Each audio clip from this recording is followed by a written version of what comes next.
Okay, good morning. Invite ko muna kayo manood ng World's Best Melody.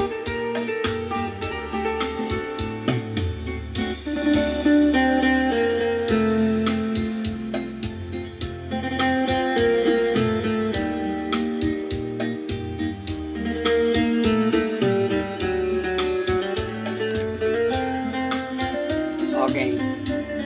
Thank you.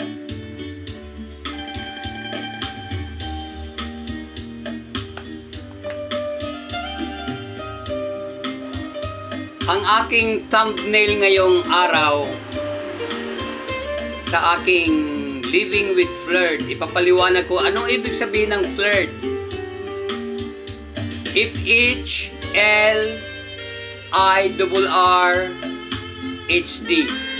Flirt. Yan, ipinapaano ko muna. Ang thumbnail ko ay si Trump, which is convicted of 34 crimes. Now, siguro makakapagbulay-bulay na siya pag nasa loob na siya ng kulungan. Because in democracy, sa demokrasya, nobody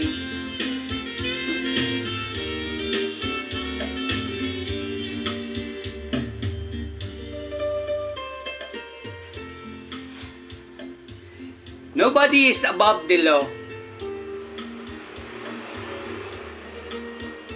Pero ang para sa akin, magbagong buhay na sana siya. I-explain ko ang flirt, and don't forget, get your ball pen and paper para isulat mo ito, or check the list at the comment section of this vlog. Yeah, tingnan nyo na lang, i-post ko mamaya, i-copy-paste ko. Flirt. Para sa akin, ang prinsipyo na ito, hindi mabibili ng pera. Kaya, sino man na sa kalagayan ngayon na kita natin na nagkasala, magbagong buhay na, kailangan ng pagbabagong buhay. Live with flirt, which I will explain today. Today is June 7, 2024. Ano bang ibig sabihin ng flirt? It is an acronym of different kind of words. It is a principle. Para sa akin, hindi kayang bilhin ng pera. Kumbaga, so hindi ko pagpapalit ng presidente ng Pilipinas, tapos tinatawag lang na kung ano-ano. Si Trump is convicted now of 34 counts and he will be sentenced on July 11. Kaya malungkot siya. Ang ano ko lang, suggestion ko lang, magbagong buhay na siya. Ano ba ang ibig sabihin ng F sa flirt? F is faith. Siyempre, pananampalataya natin sa Diyos, napaka-importante yan. Siya po ang makapangyarihan sa lahat.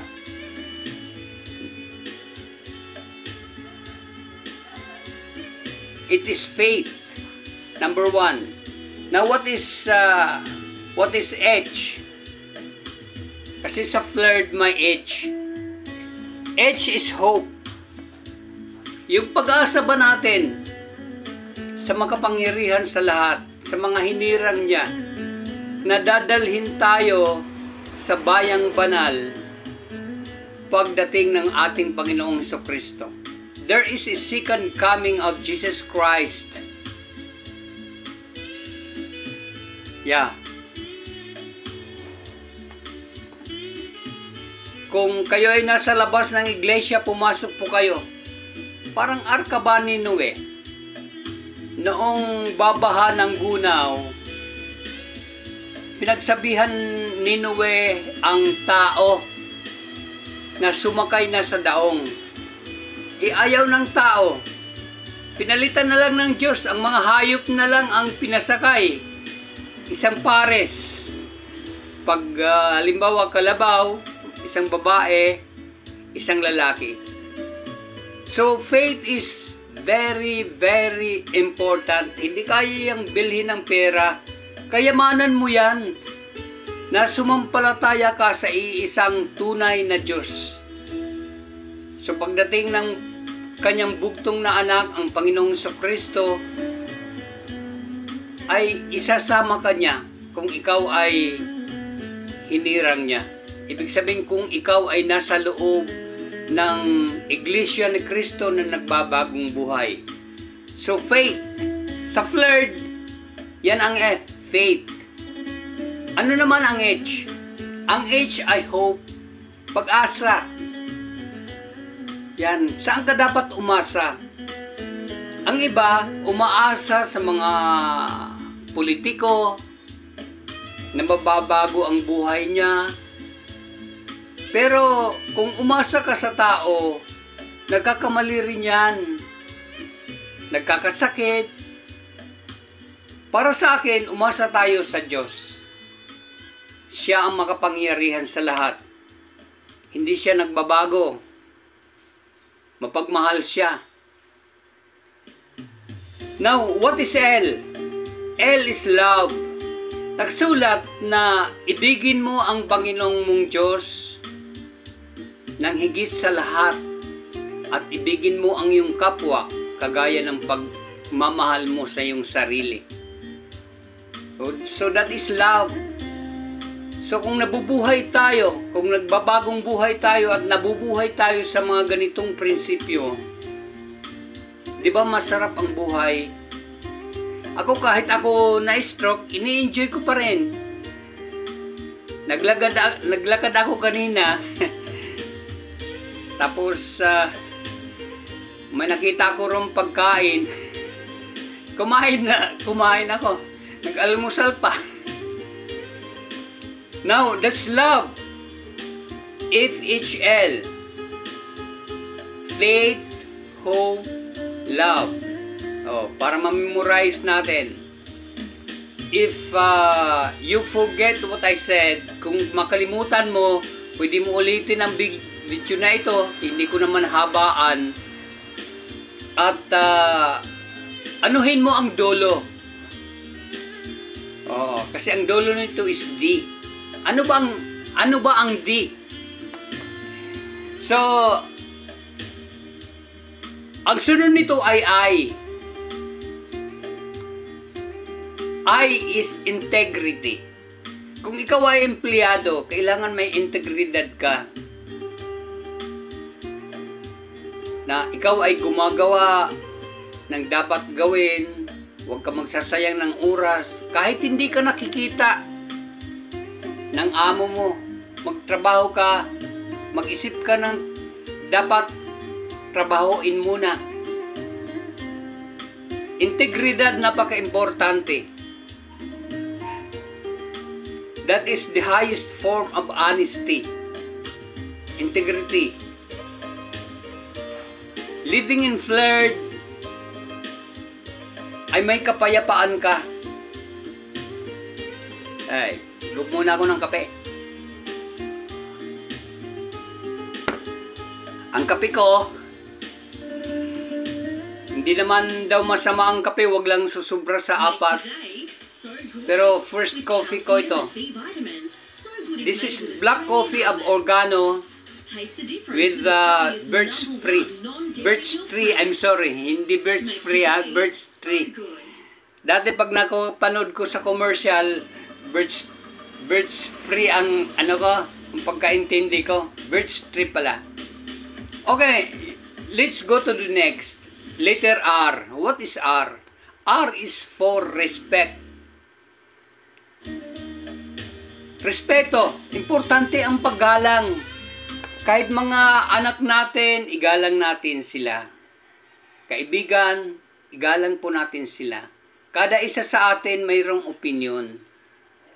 Igalang natin ang ating kapwa. Excuse me. Ayusin lang natin ang melody natin.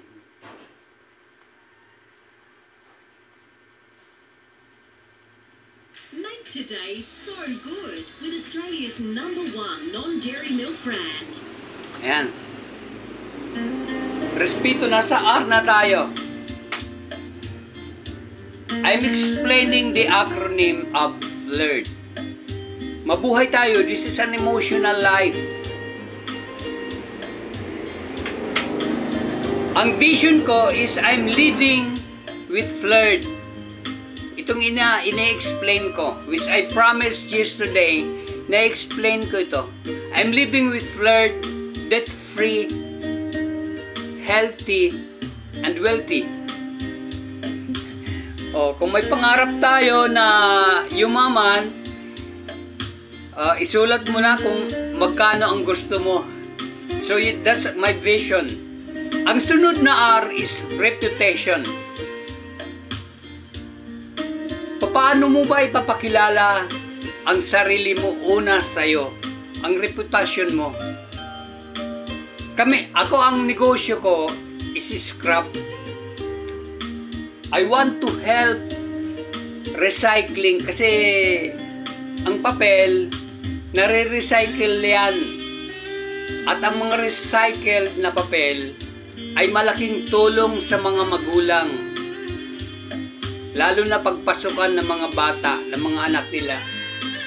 Naalala ko, kahit pambili ng notebook, nahihirapan ako. Noon, may gusto akong notebook yung may multiplication table. By the way, 15 times 15 is not 375. It is 225. Yan ang mali ko nung nakaraan na vlog ko. 15 times 25, yan ang 375.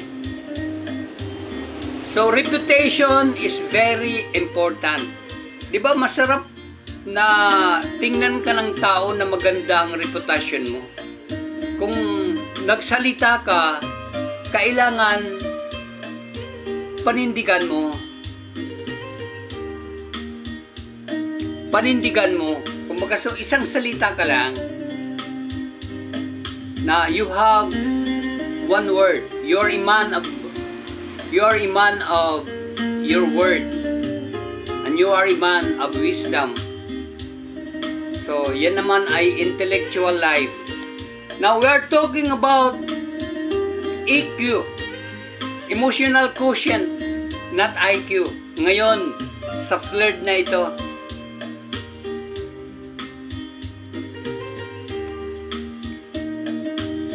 reputation, napakaganda.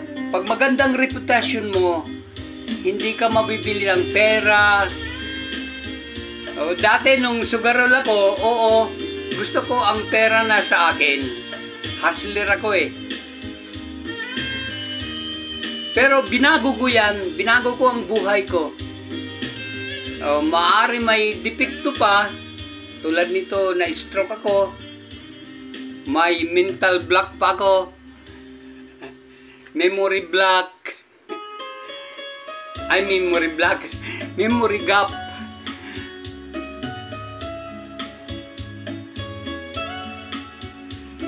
Ganda ng world's best melody ha. Ang sunod sa reputation,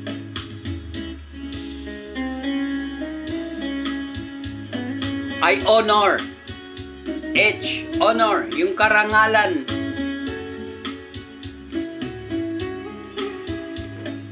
Importante ang karangalan.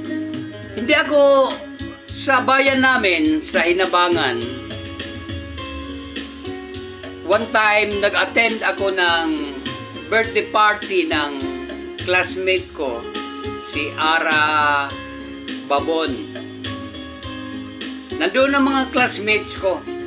Hinihikayat nila ko na mag-mayor. Hindi ako umentro ng politika dahil gaano man kalinis ang pangalan mo, dudungisan yan. Hindi naman tayo perfecto. O sabihin nila, minsan dinadagdagan pa nila, which is bad. 'Di ba? Huwag na lang magpolitiko. Kumbaga mayroon naman ibang avenue para iano mo ang pagsiservisyo. Now, itong vlogging ko, this is one way of servicing to people, to human being. Diba? Ang mga sinasabi ko rito, una, totoo, at makakatulong sa tao. Mga karanasan ko ito.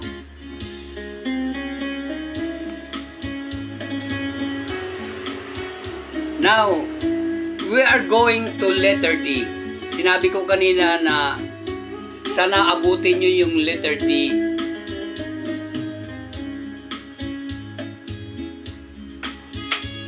Letter D is dignity. Diba? Importante ang dignidad. Kung wala tayong dignidad, para tayong ordinaryong hayop. Ang animal kingdom ay mga hayop din. Pero we are the highest form. Yan. You are the highest form of animal. So, importante ang dignity. Kailangan lahat ng ating mga gagawin, yung may dignidad na. Kung magsasalita tayo, kailangan totoo. Kasi pag maramdaman ng tao na nagsisinungaling ka, maraming aano sa'yo, hihiwalay. So maraming salamat. I hope this flared of my vision, naintindihan nyo. Maraming salamat sa panunood, and don't forget to subscribe para updated ka sa mga bagong upload ko. Libre ito. Hindi tulad na mag-attend ka ng seminar, $300.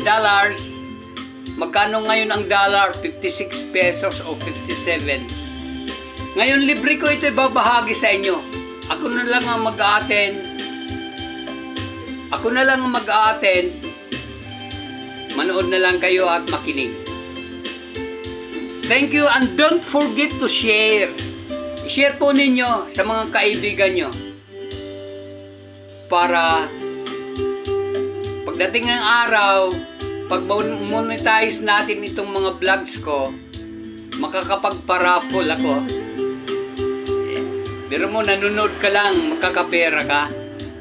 Diba? Thank you, have a nice day. Take charge. Bye-bye.